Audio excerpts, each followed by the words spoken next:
মাউনা, কি ব্যাপার, এভাবে চিৎকার করছো কেন?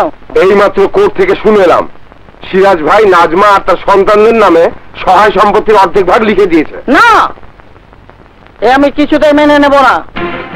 এ তুমি কি বলছো মা? আকরাম আর খোররাম যেমনি আমার সন্তান, তেমনি দুর্জয়, দুরন্ত, দুলারি আর দোলাও আমার সন্তান। নাজমাকে ভালোবেসে আমি বিয়ে করেছি, আর তোমার আদেশ রক্ষা করতে গিয়ে রোকেয়াকে স্ত্রীর মর্যাদা দিয়ে এই হীরাঝিলে বউয়ের আসনে বসিয়েছি। রোকেয়ার যদি সবকিছুতে অধিকার থাকে, তাহলে নাজমা কেন সে অধিকার বঞ্চিত হবে? কারণ একটাই, সম্পত্তি লোভেও তোমাকে রূপের ফাঁদে ফেলে বিয়ে করতে বাধ্য করেছে।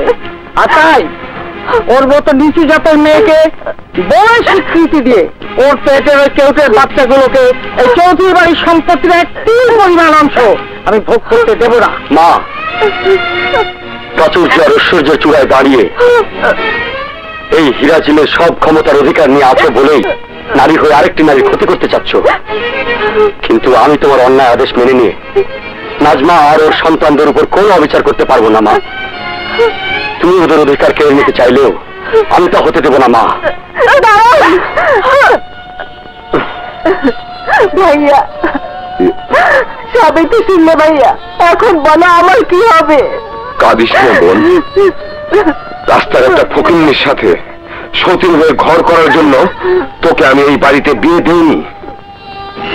এই তোর মাথায় হাত দিয়ে বলছি, তোর সুখের জন্য প্রয়োজনে আমি লাশের পাহাড় গড়ে তুলব।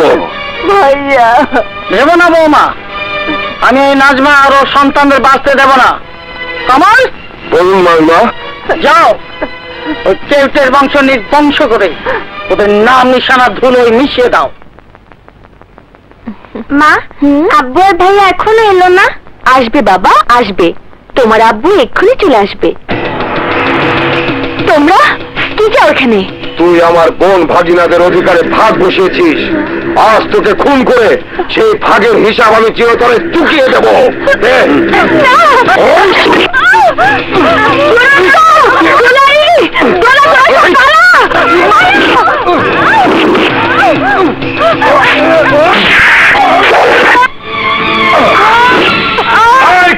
আজ তোকে আমি